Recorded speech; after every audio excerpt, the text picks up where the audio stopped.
Chegou o momento quando vamos dirigir a nossa atenção para o entendimento da palavra de Deus neste momento especial, quando adoramos a Deus e agradecemos a sua mão sobre a nossa vida. E falando nisso, quando a gente pensa de falar sobre o que está escrito na Bíblia, mas olha só que coisa, essa Bíblia só tem contradição. Como é que é? É isso mesmo?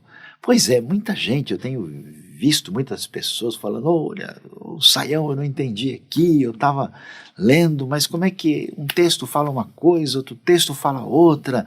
A gente vê que parece que não tem muita coerência, muita lógica. Parece de fato, né, que está cheio de contradição. E aí, será que é isso mesmo? Vamos dar uma olhada e vamos ver qual é, atenção, a sabedoria que existe no texto que parece cheio de contradição, e você vai descobrir que essa sabedoria, com muita ironia, serve de direção para o dia a dia. Então vamos ver o que aparece lá em 1 Coríntios, no capítulo 1. Quando Paulo escreve essa carta, ele vai dizer o seguinte. No versículo 18, Paulo diz: pois a mensagem da cruz é loucura para os que estão perecendo, mas para nós que estamos sendo salvos é o poder de Deus. Pois está escrito: destruirei a sabedoria dos sábios e rejeitarei a inteligência dos inteligentes. Onde está o sábio? Onde está o erudito? Onde está o questionador desta era? Acaso não tornou Deus louca a sabedoria deste mundo, visto que na sabedoria de Deus o mundo não o conheceu por meio da sabedoria humana? Agradou a Deus salvar aqueles que creem por meio da loucura da pregação. Os judeus pedem sinais milagrosos e os gregos procuram sabedoria. Nós, porém, pregamos a Cristo crucificado, o qual, de fato, é escândalo para os judeus e loucura para os gentios.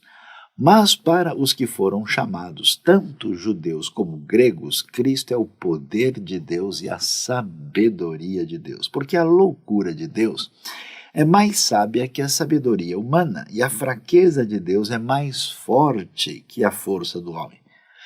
Irmãos, pensem no que vocês eram quando foram chamados. Poucos eram sábios segundo os padrões humanos, poucos eram poderosos, poucos eram de nobre nascimento, mas Deus escolheu o que para o mundo é loucura para envergonhar os sábios, e escolheu o que para o mundo é fraqueza para envergonhar o que é forte. Ele escolheu o que para o mundo é insignificante, desprezado, e o que nada é, para reduzir a nada o que é, a fim de que ninguém se vanglorie diante dele.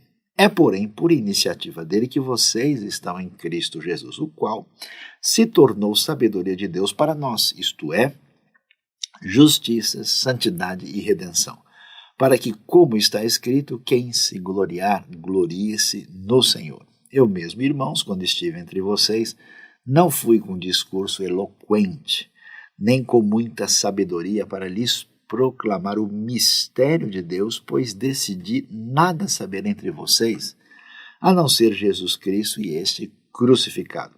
E foi com fraqueza, temor e com muito tremor que estive entre vocês. Minha mensagem, minha pregação não consistir em palavras persuasivas de sabedoria, mas consistir em demonstração do poder do Espírito, para que a fé que vocês têm não se baseasse na sabedoria humana, mas no poder de Deus. Uau! O que é isso? Que texto impressionante! Olhando para o que vemos aqui, nós vamos descobrir Paulo escrevendo essa carta para a igreja de Corinto. Corinto, uma cidade da Grécia, não muito longe de Atenas, uma cidade importante, né, que ficava ali num istmo, que tinha um espaço especial de transporte né, de mercadorias de um lado para o outro, nos dois mares ali, que nós temos, Mar Egeu, Mar Jônio, naquela região, e ali, então, dentro desse ambiente de cultura grega, Paulo tinha apresentado o Evangelho. Atos capítulo 18 dá os detalhes da visita de Paulo em Corinto, e agora ele escreve essa carta, muito provavelmente aí em torno do ano 55, e vai trazer orientação para essa nova comunidade na fé.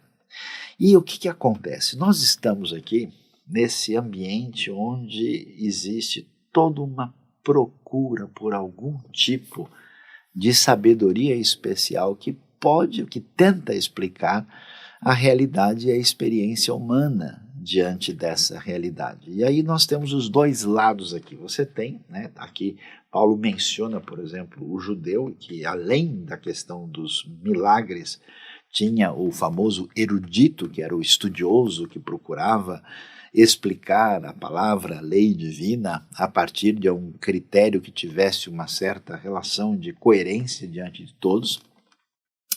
E, claro, o mundo grego a gente sabe muito bem que era o famoso mundo da sabedoria, né? A Grécia é o lugar do pensamento de Aristóteles, de Platão, da maiêutica de Sócrates, dos grandes primeiros pensadores da história, né? Era exatamente nesse ambiente grego que surgiu, né, toda essa questão das diversas artes, inclusive a arte da persuasão, a retórica, que tem todo um desdobramento, além da Grécia, para o mundo romano, né? A gente tem aqui tudo isso e, de repente, chega o Evangelho e vem trazer uma mensagem que tanto aqueles que viviam na tradição, vamos dizer, judaica religiosa, especialmente do ambiente farisaico, como diante desse mundo grego, vamos assim dizer, filosoficamente sofisticado, o pessoal dizia, peraí, esse negócio não faz sentido. E veja só que coisa,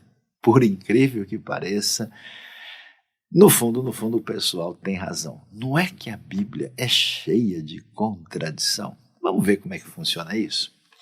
É curioso a gente observar que, se formos observar direitinho os relatos bíblicos, logo no começo da Bíblia, ele vai falar, por exemplo, que Deus, que é todo-poderoso, que é onisciente, que tem todo o poder do mundo, ele vai criar o mundo. É interessante que ele cria tudo, conforme Gênesis capítulo 1, em 7 dias. Quando a gente chega no capítulo 2, tem a frase logo no início do capítulo que vai dizer literalmente no hebraico, no dia em que o Senhor Deus criou os céus e a terra. Então a gente pergunta, peraí, mas foram 7 dias ou foi um dia? E a pergunta é, por que um Deus todo-poderoso precisa demorar 7 dias para criar o universo? Se aquele precisa de tempo, a criação vem meio devagar, ele precisa esperar, dar o tempo do relógio para a coisa funcionar. Ou seja, a gente começa a perceber que a nossa mentalidade, a nossa cabeça está preparada para ler o texto de um jeito, quando o texto, na verdade, está apontando para uma outra direção. Isso significa que nós somos frutos de uma maneira de pensar que acostumou a entender que toda a realidade à nossa volta é redutível à explicação racional. Tudo aquilo que sai fora desse quadradinho, a gente diz, isso aqui não é científico, isso aqui simplesmente não faz sentido, então a gente guarda na gaveta ou a gente coloca numa posição desprezível e deixa em segundo plano. Por incrível que pareça, a própria trajetória do pensamento, a trajetória da história da filosofia, da cultura, até mesmo do mundo ocidental, depois de muito tempo começou a perceber e dizer, peraí, não é bem assim que as coisas, né? Não é bem assim que o real corresponde ao racional. A realidade é muito mais ampla, mais profunda. Ela não é redutível a uma lógica simplista. Curiosamente, quando a gente vê a literatura bíblica, não só você vê coisas que eu acho tão interessante, eu tenho encontrado pessoas assim, às vezes até mesmo um pouco mal-humoradas, né? Que leem um texto bíblico e logo eles já partem para para ridicularização, até mesmo por um deboche, como se isso fosse fazer alguma diferença. Não sei por que se sentem incomodados a ponto de precisar debochar, é muito curioso isso. Mas o interessante nessa história é que a pessoa não percebe que nós não somos os primeiros a perceber essa contradição, esse aparente equívoco, esse negócio quando a coisa fica desarrumada e parece estar claro que existe uma falta de sabedoria no texto. Por incrível que pareça, aquilo que a gente acha que é falta de sabedoria, da parte de Deus tem muita ironia. Para entender como isso funciona, a gente vai descobrir, por exemplo, no início da trajetória bíblica, quando Deus começa o seu projeto de redenção, ele vai chamar um indivíduo, Abraão, para sair da sua terra, do meio dos seus parentes, para a terra que Deus haveria de dar a ele e aos seus descendentes. E curiosamente, todo mundo fala, não, Abraão, ele é o pai da fé, ele é um homem que creu em Deus, ele creu em Deus, isso, ele foi acreditado como justiça. Pois é isso que aparece lá em Romanos 4, é isso que aparece em Gênesis 15, 6, mas quando você lê mesmo a história de Abraão, é muito interessante tudo o que acontece lá, porque Deus fala com Abraão e Deus promete para ele 3 coisas. Abraão, você vai ter bênção, eu estou lhe prometendo bênção, você vai ter terra e você vai ter descendência. Quando você lê o texto, você descobre o quê? Primeiro, Abraão não recebe bênção nenhuma. A bênção que ele recebe é carregar o sobrinho com ele, que vai arrumar uma confusão, vai dar um BO sem tamanho e ele vai ter que dividir o espaço ali com o sobrinho e vai ficar inclusive em desvantagem. Depois o sobrinho ainda acaba entrando numa espécie de guerra local e o Abraão, desesperado, vai tentar salvar o Ló e a sua família, conforme o relato que aparece em Gênesis capítulo 14. Além disso, Deus diz para Abraão, você vai ter uma grande descendência. Imagine só, a mulher dele não consegue ter filho, ela é estéril. E Deus diz, vou te dar a terra. Chega lá, na terra está ocupada. E além da terra estar ocupada, a gente vai descobrir que Abraão tem que sair correndo para o Egito, porque houve fome na terra. Você percebe? Então, assim, lendo o começo da história da redenção, tudo que Deus promete, fica claro que não vai chegar. Isso é proposital, isso é intencional. E Abraão, sendo grande, homem de fé, com a sua esposa Sara, maravilhosos, eles viveram felizes para sempre. Como é que é a história? É interessantíssimo. Abraão tem tanta confiança em Deus que quando Deus vem falar com ele sobre a história da promessa, da aliança, Abraão diz, Deus, seguinte, ó, tem um rapaz aqui em casa, gente boa toda a vida, esse Eliezer de Damasco, ó, rapaz aí, ó, é de primeira, então vamos parar com essa conversa, né, que o senhor vai me dar isso, vai dar aquilo, porque você não está vendo aqui, Eliezer, ele será o meu herdeiro. E o curioso é que você esperaria que Deus dissesse, como assim, Abraão, você não acreditou na minha palavra? Deus responde de boa, diz para Abraão, Abraão, olha, não sei se você lembra da nossa última conversa, né, você leu a minha mensagem, né, que eu mandei para você, fique sabendo que o descendente virá de você mesmo. Deus espera mais um bom tempo lá na frente e quando tudo parece assim estar devidamente encaminhado, não só Abraão estava ressentido porque nada acontecia, agora é a vez da Sara ficar ressentida, aí os dois entram em acordo e arrumam lá uma serva que trabalhava para Sara, chamada Agar, e aí eles têm um filho chamado Ismael para tentar cumprir aquilo que Deus tinha falado por conta deles mesmos. E é curioso porque quando a gente chega e lê a história direitinho, a gente vai ver que depois de tudo, quando Deus fala, olha, lembra não da promessa, ele diz, Senhor, tem o Ismael aqui, tal. Aí Deus diz, espera aí, vamos repetir a lição de novo, eu não falei que ia ser alguém conforme a promessa que eu tinha dado, e vocês arrumaram um jeito, um esquema aí, com esse lance de colocar Agar na jogada que não estava incluído. Então é muito interessante, impressionante, como você vê que o pai da fé, toda hora, escapa e ele parece ser, na verdade, o pai da dúvida. Você percebe a ironia? Aliás, a gente pensa nas pessoas da Bíblia como gente assim maravilhosa, que obedecia a Deus, que vê que coisa impressionante. Você vê que o indivíduo que está toda hora questionando, e chega até a dizer para Deus, por acaso não fará justiça o Deus de toda a terra? Esse Abraão, que vai ser referência de fé, vai ser um indivíduo que mostra toda a sua fragilidade. A gente vai ver que o indivíduo mais sábio da história na Bíblia é o Salomão, pois é ele que vai pôr o reino a se perder por causa do seu caminho de afastamento de Deus. É Davi, o homem segundo o coração de Deus, que vai ser responsável por adultério e homicídio, e que vai trazer problemas enormes pela sua tentativa de grandeza num recenseamento que não fazia sentido.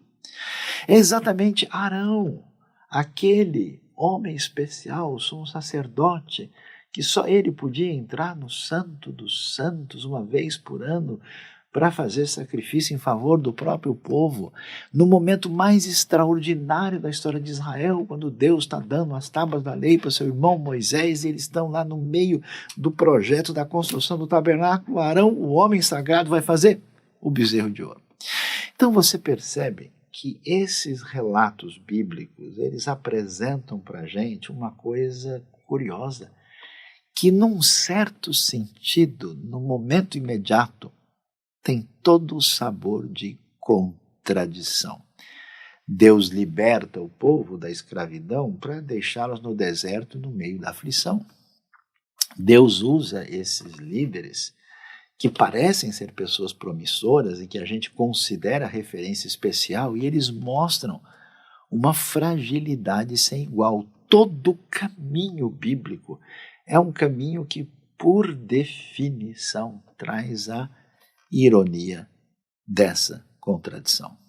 E é interessante a gente ver isso porque a gente começa agora a perceber que, para entender a Bíblia, primeiro, a gente precisa abrir mão de toda explicação simplista, porque o texto é muito mais bem bolado, ele é muito mais artística, literária e teologicamente construído. Então, quando alguém lê um versículo aqui e dá uma explicação assim, como diz, né, o mau jogador que chuta para o lado que está virado, ele vai fazer confusão e não vai entender o que o texto está querendo dizer. Segundo, que a gente não pode tirar uma grande conclusão do texto bíblico lendo somente uma passagem, um texto, sem considerar todo esse texto dentro de um ambiente maior em sintonia com outros textos, porque as coisas estão ligadas. E terceiro, a gente nunca entende de fato o que o texto está dizendo para a gente se a gente não sabe exatamente o contexto e por que esse texto está dizendo isso naquela situação. Pois é, e falando dessa coisa interessante da contradição, o que mais é importante para a nossa lição? Veja que coisa curiosa, a gente descobre que Deus diz que quem obedece às suas orientações, quem atende aos seus mandamentos, vai ser uma pessoa bem-aventurada, feliz e bem-sucedida. O Salmo 1 diz que tudo o que ele fizer prosperará. E por que isso? Será que é uma barganha com Deus? Na verdade, não, é uma coisa muito sensata. Se o Deus que criou o universo nos deu suas instruções, e ele sabe como as coisas funcionam, a gente seguindo essas instruções, geralmente a coisa vai dar certo na nossa vida. Sim, de modo geral acontece isso. O sujeito, por exemplo, que ouve o conselho dos mais velhos, a pessoa que atende a orientação correta dos seus pais, o indivíduo que não é preguiçoso e que trabalha, a pessoa que desenvolve virtudes, geralmente dá bem. Mas espera aí, será que essa perspectiva básica da vida explica todas as situações? Olha só a ironia divina. Assim como você vê que os indivíduos mais especiais fizeram tantas bobagens e eles não foram abençoados por causa daquilo que eles eram, mas apesar do que foram, você vai ver o indivíduo mais extraordinário na Bíblia, que é exatamente a figura de Jó. Jó é tão impressionante que Deus chega para Satanás e diz: você viu meu servo Jó? Não tem ninguém que nem ele. E lembre-se, Jó é o indivíduo mais rico do Oriente. Por quê? Porque ele é o mais justo. Essa era a ideia desse pensamento de teologia retributiva. Mas quando a gente vai ver esse indivíduo mais rico, mais justo, passa pelo maior sofrimento e maior tribulação, porque está se levantando uma pergunta importante que é: será que vale a pena continuar servindo e adorando a Deus quando as coisas parecem dar errado? Os amigos de Jó entram numa confusão e partem para acusações infundadas contra Jó. E no final das contas a gente vai ver que Deus estava atuando por trás desse sofrimento, que isso tinha função na vida de Jó, que não é verdade que a gente pode e deve adorar a Deus só por interesse e que a realidade é muito maior do que a gente imagina. Essa maneira de se apresentar as coisas da vida e da realidade na Bíblia é tão impressionante que deixa a gente ainda mais assustado. Sabe por quê? Em vários textos bíblicos a Bíblia diz assim: e o Senhor Deus se arrependeu de ter feito isso. Peraí, Saião, desculpa aí, agora o negócio complicou. Deus vai dizer no dilúvio em Gênesis 6, arrependeu-se o Senhor de ter feito o homem sobre a terra, e isso pesou no seu coração.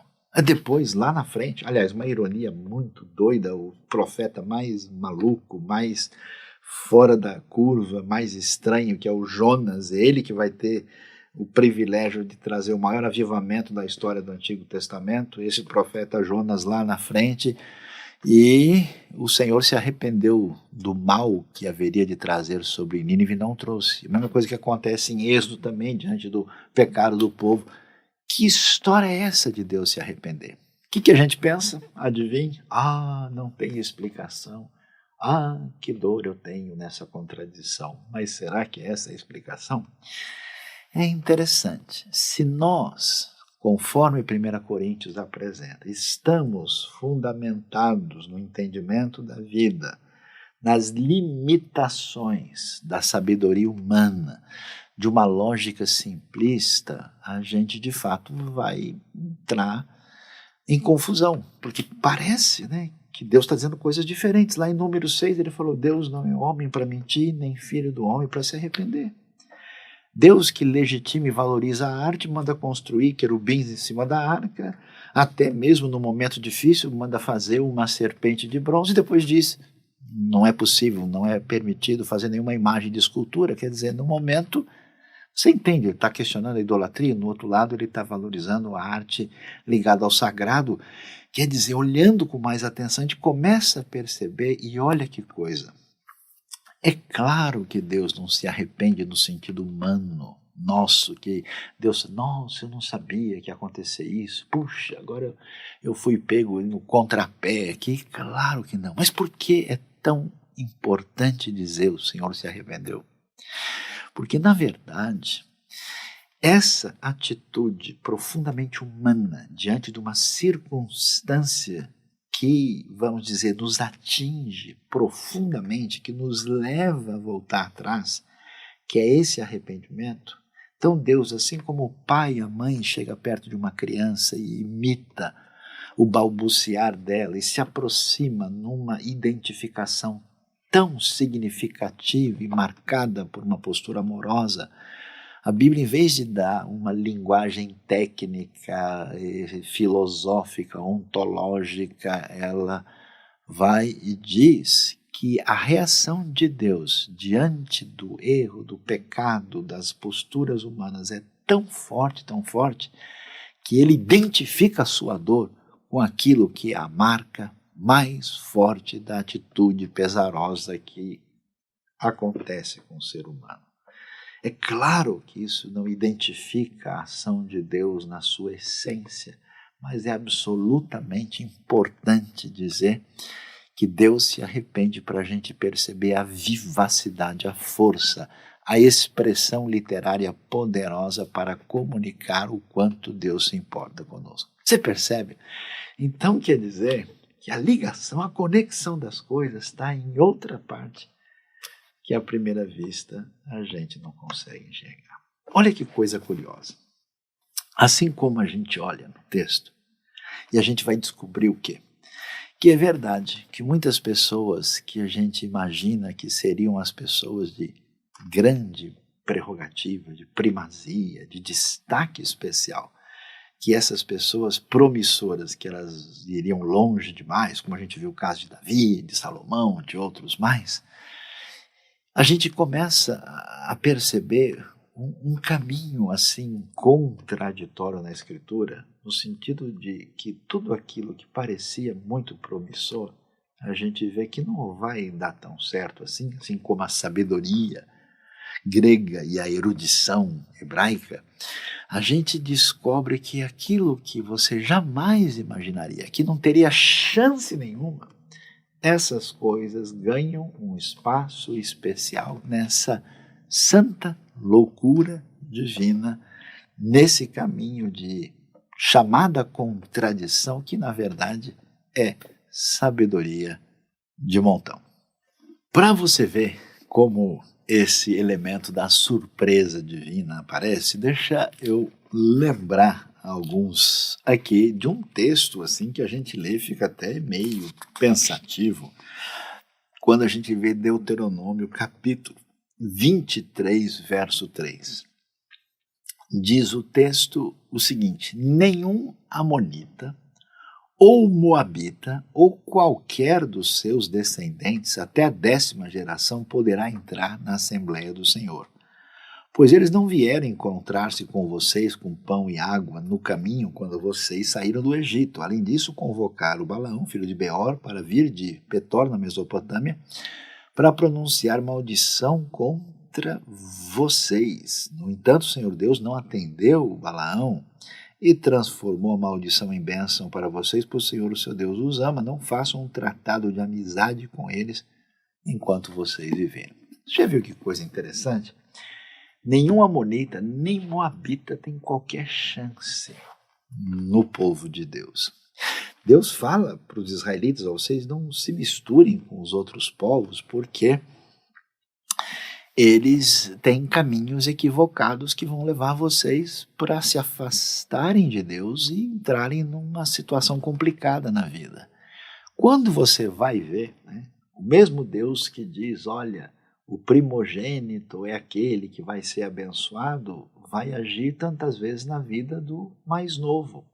O mesmo Deus que afirma isso, ele vai, curiosamente, por exemplo, abençoar Agar e Ismael, apesar da história complicada que surge lá no Gênesis.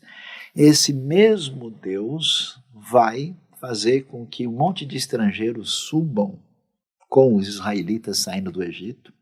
Esse mesmo Deus que ama tanto José, que vai casar com a filha de um sacerdote no Egito, e Moisés, que casa com uma mulher midianita, a gente começa a perceber uma série de pessoas que não tem nada a ver com a comunidade de Israel propriamente dita, e talvez a coisa mais curiosa de tudo é lembrar do relato bíblico de Ruth, a Moabita. Você percebe? Nenhum moabita tem chance. Então, imaginem a visão, a história bíblica, lembrando de Boaz, que vai para a terra de Moabe por uma circunstância de fome, ele morrem os filhos, e vem a sua esposa com a sua nora moabita, viúva, quer dizer, alguém que parece não ter tido a bênção de Deus na família, alguém que está vindo do povo que não tem qualquer relação com a fé israelita. Aliás, havia até sacrifício humano entre eles.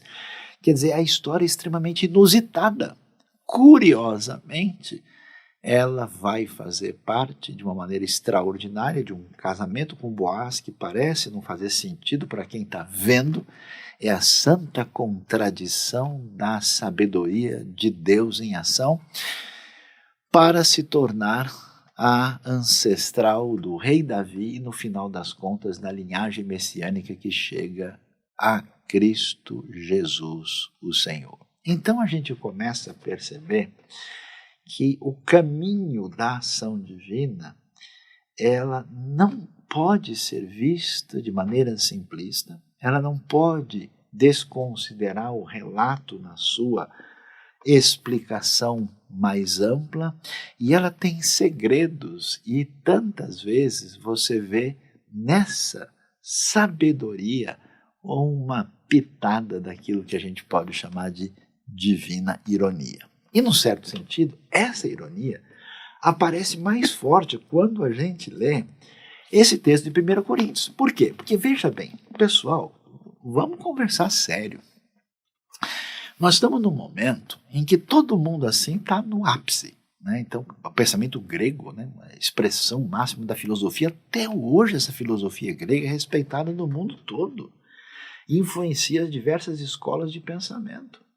Nós estamos numa época do crescimento para o apogeu do Império Romano. Imagina, a raiz da civilização ocidental, a referência do direito que permanece até hoje entre nós, as línguas latinas, toda a riqueza e a sabedoria religiosa hebraica também num ponto de referência elevado. E aí chega um indivíduo e fala, como é que é mesmo a sua fé? Não, eu creio naquele indivíduo que foi condenado e morto na cruz. Que isso?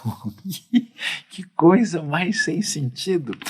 E aí, Paulo, e é tão interessante, Deus com seu senso de humor único, ele faz questão de pegar um indivíduo que representa tudo isso, que tem educação grega, que tem cidadania romana e é um expert máximo naquilo que tem a ver com a erudição judaica. Esse Paulo que proclama a fé em Jesus, que é, vamos dizer, a contradição máxima daquele mundo antigo e proclama o que ele vai chamar a mensagem do escândalo da cruz. Eu vou até fazer questão de ler aqui na mensagem, porque a expressividade aqui ela é muito significativa. Olha o que Paulo vai nos dizer. A mensagem que aponta para Cristo na cruz parece tolice para os que caminham para a destruição, mas para quem está no caminho da salvação faz todo sentido.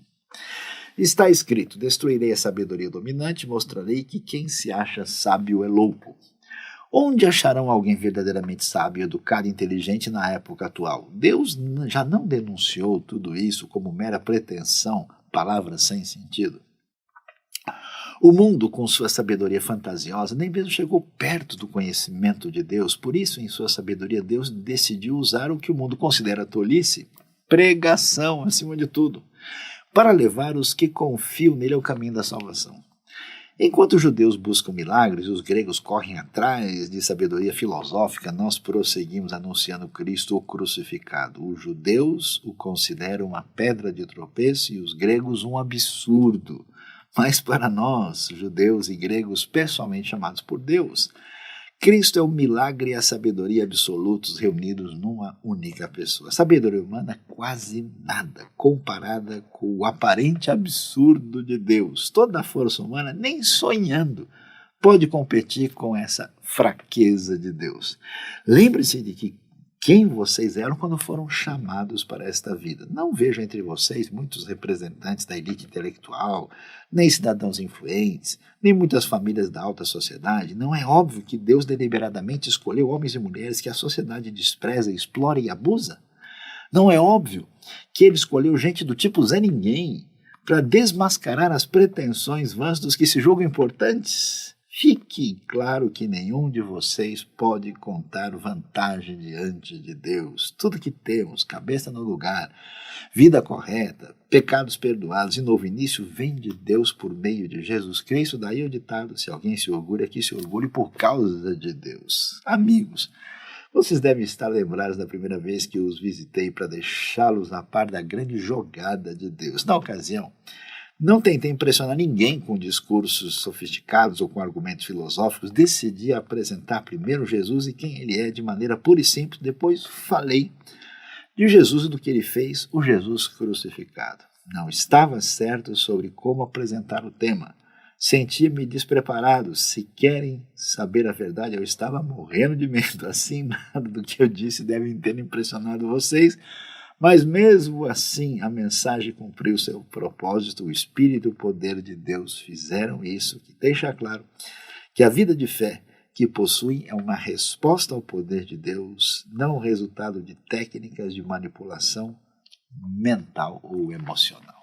Que coisa impressionante, que coisa extraordinária.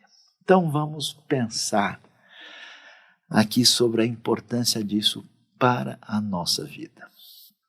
Se a gente fica pensativo, ou às vezes se sente incomodado, e não consegue à primeira vista entender aquilo que na leitura imediata da Bíblia parece um desafio, parece uma suprema contradição, vale a pena aqui prestar atenção naquilo que serve de lição para a gente. Em primeiro lugar, quando a gente vê uma coisa dessa, a gente deve ter a humildade de descobrir que não sou eu que estou vendo isso pela primeira vez. É claro que os autores que deixaram isso, eles não eram inocentes ao ponto de deixar um negócio do lado do outro como se ninguém tivesse prestado atenção nisso.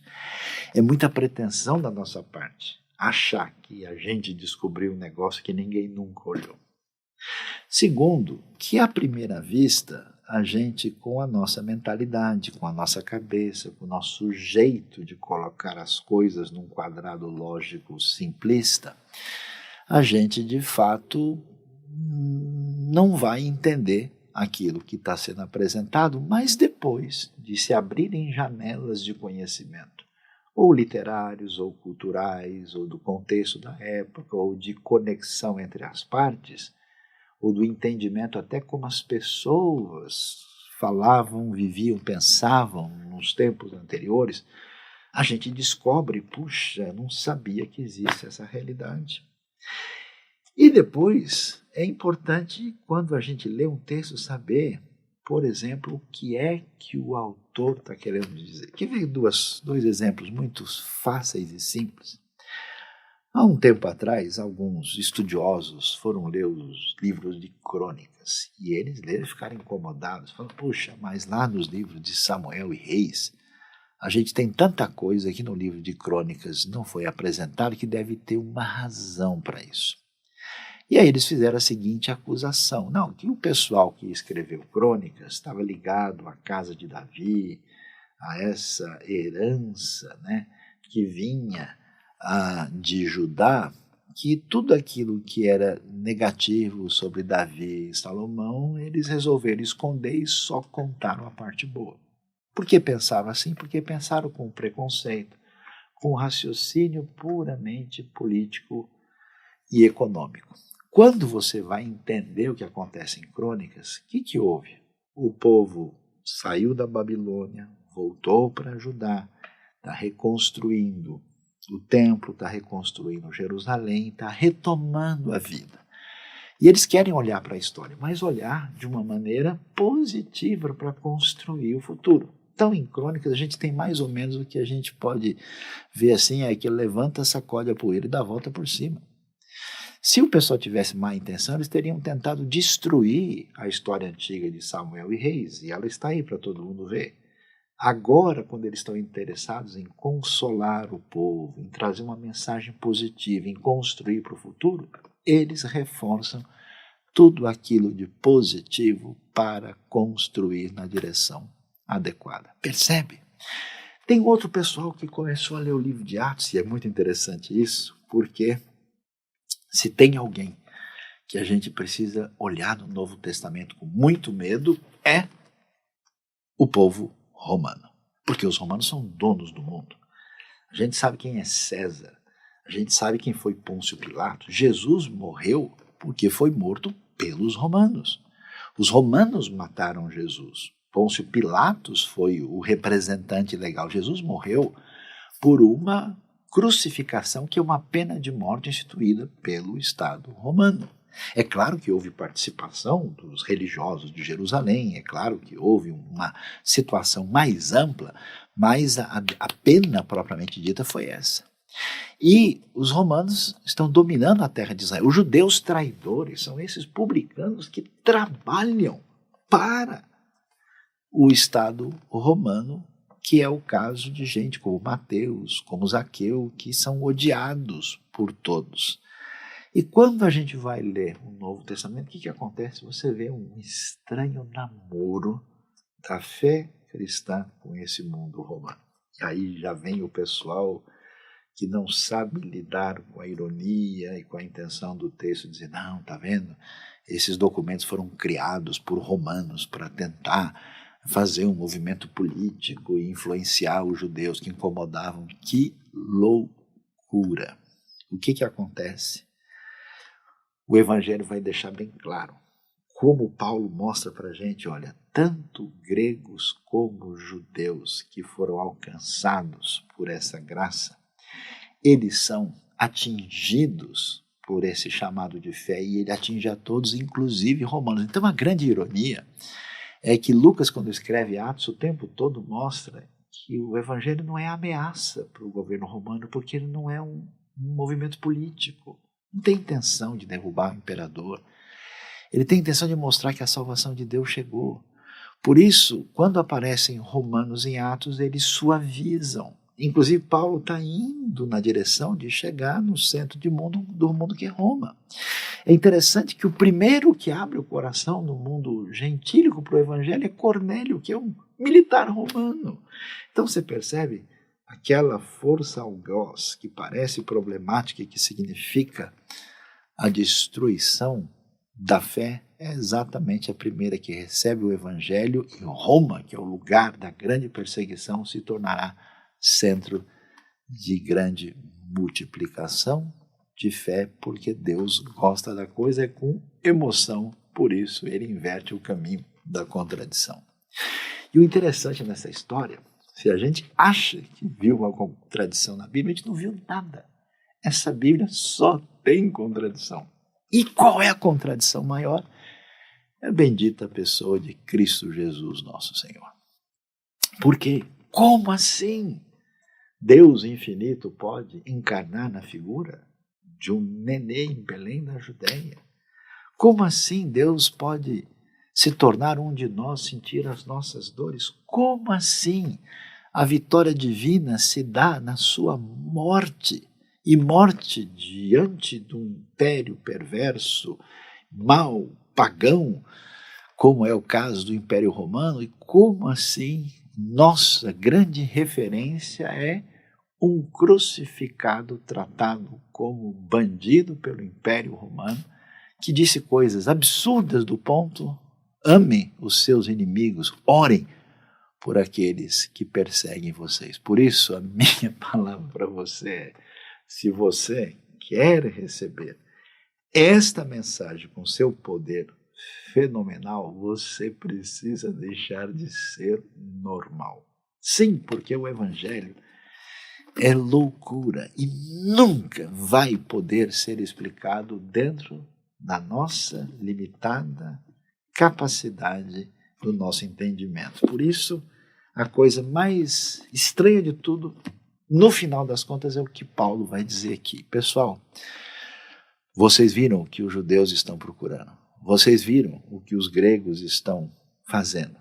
E Paulo tinha toda a erudição judaica, tinha todo o treinamento da educação grega. O homem que conhecia a realidade também do mundo romano, ele diz, olha, considerei tudo isso como se fosse esterco quando comparei com a sabedoria divina. E quando eu fui falar com vocês, Paulo não era um treinado em retórica. Eu não fui lá dar aula, falar coisas para tentar impressionar vocês, de modo que isso não fosse autêntico e genuíno. Eu vim apenas com Cristo crucificado, anunciando o poder de Deus e anunciando o Evangelho que jamais poderá ser limitado pelo entendimento humano. Então, fica para a gente algumas considerações importantes. Tome cuidado, preste atenção e veja de novo quando você achar difícil demais entender um texto que você não tem condições de avaliá-lo completamente. Segundo, não se leve tão a sério. A sua cabeça é pequena demais para entender o mundo e carregar todos os fardos e conseguir ter uma explicação completa sobre essa realidade. Você não está com essa bola toda até hoje. Nem a ciência, nem a filosofia, com todos os esforços, são capazes de dar conta da realidade. Terceiro, quando você olhar para o bom senso mais básico da realidade, você vê na vida das pessoas que são atingidas pela mensagem que elas recebem. Então veja bem a vida de uma pessoa que alcançou o Evangelho. Mesmo que você não entenda o que está acontecendo, por que essa pessoa mudou? Por que existe uma mudança? Por que uma pessoa que perdeu o sentido da vida, que queria tirar a vida, de repente encontra alguma coisa que é a maior contradição possível? Quem você não imaginava nada agora parece ter tudo. E por que tanta gente que parece ter tudo no fim não tem nada? Existe algo poderoso, inexplicável, além da nossa compreensão naquilo que é a expressão da fé que aparece no Evangelho de Cristo. E finalmente, para você que serve a Cristo e que segue o Evangelho, não se incomode, nem procure desesperadamente defender a Deus como se Ele precisasse da sua ajuda e você ter que ajudá-lo racionalmente porque ele vai ficar em má situação. Não se incomode, nem com deboche, nem com agressão, porque fique sabendo que as pessoas fazem isso pelo incômodo que atinge a sua vida. Isso é apenas um grito disfarçado de quem pede algo que está faltando profundamente no seu coração. E, finalmente, você precisa fazer parte desse projeto louco e absolutamente incompreensível, porque Deus escolheu salvar o mundo pela loucura da pregação. Que pregação? Pregação da palavra, com seus desdobramentos, com tudo aquilo que decorre dessa multidão de milhares de milhões de pessoas que encontraram a santa loucura de Deus, que atingiu a sua vida contraditória por meio dessa santa contradição, para tirar essas pessoas de uma vida sem sentido e colocá-las em ação na missão da proclamação da palavra de Deus, palavra de salvação. Deus abençoe a nossa vida e o nosso coração. Amém.